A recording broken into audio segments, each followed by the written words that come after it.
Hey, it's Mike. Thanks for tuning back in. Sunday, Attic Find Friday, moved to Sunday. Part of my goal this year was to do an attic find every single week, do them on Fridays. They've been Saturdays, Sundays so far because of travel and work, but soon we'll get to every Friday. Before I get started, a couple of cards came in the mail while I was gone.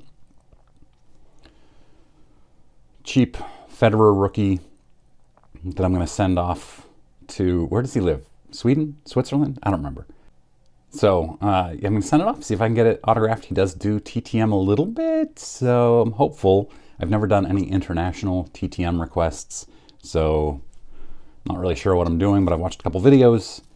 And then this Marcelo Meyer PSA authenticated autograph. I love the red Sharpie there, and it came down to a price that I couldn't say no to, so why not? Big Red Sox prospect. Just got back from my California trip yesterday. It was a really nice work trip. Supposed to be back on Friday, but we got stuck in Chicago most of the day Friday, and then our flight was canceled around, 8 p.m. Friday night, and then we had to get a hotel, and then we flew back yesterday. I got home around 2 p.m. yesterday, and I was tired. Napped immediately, and then I slept for 10 hours last night. So it was a whirlwind, but I'm back. I'm ready. This week is my birthday on Thursday, so I'm excited to I'll have a video on my birthday. I know I've got some cards coming in the mail from at least one subscriber that I'm really excited about. Today, though, we're going to talk about the Uncle Jimmy collection. And you may have heard of the Uncle Jimmy collection. It was wildly famous in 2020. And of course, the auctions finished in 2021. So we're going to talk a little bit about Uncle Jimmy here. And most of this information comes from Sports Collectors Daily. They do an awesome job with the details and the story, not just saying, here's what was found and here's what was sold, but really the story of Uncle Jimmy's life. So if you're interested in more details of Uncle Jimmy and his family and his life, go see Sports Collectors Daily. Great stuff. They do a really nice job of writing that stuff up. So Uncle Jimmy was James Micioni. He was born and raised in Boomton, New Jersey. His parents, he was born in 1922. His parents came over from Italy few years before that, just like my great-grandparents did, right around that time, late 19-teens. He was a baker initially, and then he went into World War II, where he was also a baker. And then he became a factory worker for decades, and then he became a high school custodian later on in life. He never drove a car. He walked everywhere he went, and everybody called him Uncle Jimmy. One of his nephews gave him a hat that said Uncle Jimmy, and he wore it everywhere he went. Just one of those guys that you would like a lot, no matter what age you were. He never married, never had kids, but he had 7 nieces and nephews, and then a lot of great nieces and nephews.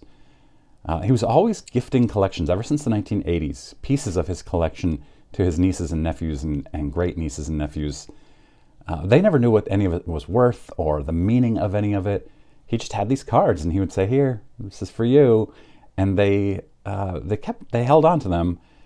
And they would ask him. He would bring people in, family and not family, into his basement to see his vast collection, and he would say cryptic things to his family like, "You'll understand after I'm gone. There's the Holy Grail in the attic." And they didn't really know what that meant, but he had a really nice collection in the basement, not anything that was worth millions. That was in the attic.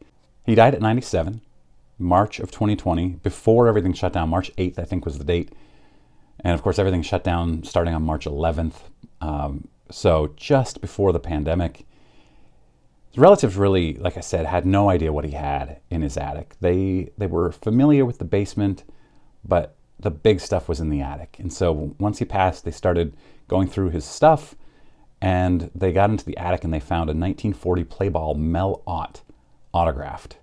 And they said, this is the big stuff. But that still wasn't the big stuff. They ended up finding thousands of vintage cards and collectibles and sets, full sets, vintage, They found the big ones were 1933 Goudey Babe Ruth autographs. There were 6 of them.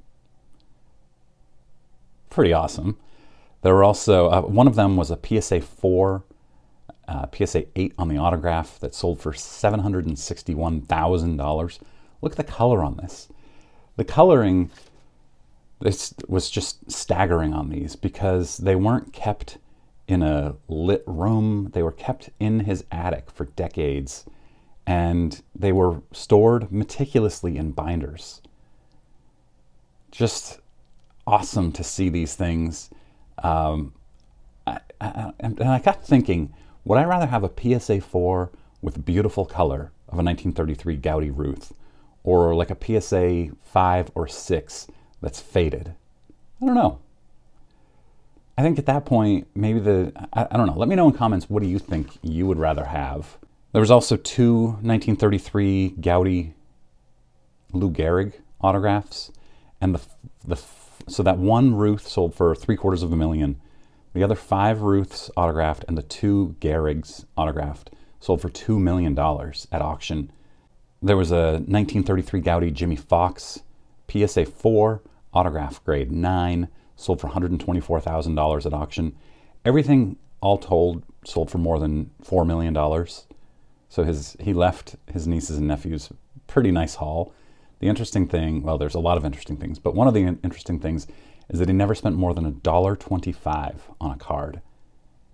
And he started doing TTM through the mail autographs in the early 1930s. He was born in 22, started collecting at some point in the early 30s. And so Goudey had the 1933 cards, and he would mail them off to teams, and he would write long letters, like what I do now, 90 years later.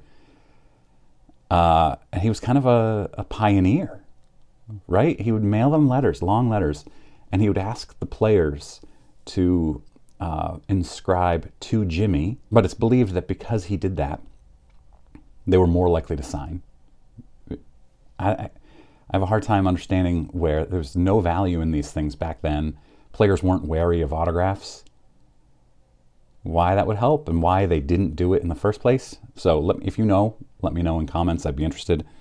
But for Christmas, he always asked for stamps, and lined paper for his letters, because he still was doing through the mail autographs. He had completed Bowman and Topps sets from the 1940s, 50s, and 60s. It's pretty sick. If you want to get a list of all the things they found, or maybe it's probably not all of them, but there's a lengthy list. Sports Collectors Daily has it. There was a rare 1960s Mickey Mantle plaque that was found. All of these things were graded by PSA. They were auctioned off in 2,000 lots. Uncle Jimmy never showed off his collection. People just weren't aware. He showed off the collection in the basement, all over his walls. He also had a vintage toy collection down there that he would show off, but never brought anybody into the attic, not even family, so they weren't aware of any of it. He never paid for an autograph, never waited in line for an autograph. He just mailed things out. He also mailed out requests to photographers, and photographers would mail him back original photographs, which, as we know now, I did a video on Type 2 photographs pretty recently. Those are worth quite a bit of money now. He kept meticulous records of all of his autograph requests that he had sent out, all of his cards. He had ticket stubs of games he had been to that told the story of his life. He had ticket stubs from games that Babe Ruth hit home runs in. He had a ticket stub from the game Willie Mays hit his first home run in. It's awesome. I love this stuff. He had pins from games that Jackie Robinson played in. He was a supporter of Jackie Robinson. So really, really cool stuff. Interestingly, Jimmy was a huge Yankees fan, as you probably guessed by the players that are highlighted here. Huge Yankees fan, and his father passed away on the day Bucky Dent hit the home run versus my Red Sox a few months before I was born in 1978. So probably a pretty bittersweet day for Jimmy Micioni. Had you heard of this story? You probably had. Let me know in comments. If you're new here, click that subscribe button. I've got a weekly not Uncle Jimmy, Attic Find Friday series, and I put out nearly daily sports card content. The next couple of weeks are really busy for me, so we'll see what I do, but I intend to get at least a few out per week, maybe a couple more shorts. Yeah, thanks very much for watching. I hope you guys had a great weekend.